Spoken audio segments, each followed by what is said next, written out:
Hello, my name is Greg and I wanted to talk to you about my son Riley, who passed away at 4 weeks of age from pertussis or whooping cough. Riley was a perfectly healthy newborn baby and like most new parents we were absolutely delighted. Whooping cough seemed to hit us from nowhere.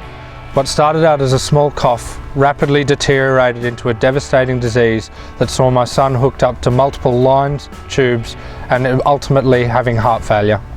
We've obviously learned a lot about whooping cough following on from the death of my son. It's a particularly nasty disease amongst the adult population, but it's a completely different disease in newborns and infants.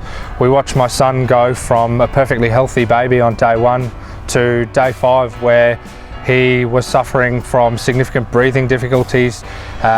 He was diagnosed with pneumonia and we wound up having a baby whose heart ended up failing on him as a result of the illness. We didn't know it during Kat's pregnancy, but you can and should get the whooping cough vaccine during each pregnancy. This vaccine provides protection to the newborn baby through antibodies which pass through during the pregnancy and provides that extra layer of protection up until the child can receive their first whooping cough vaccine. I would encourage any pregnant mother out there to get the 3rd trimester booster. The evidence is there, it's safe and it works.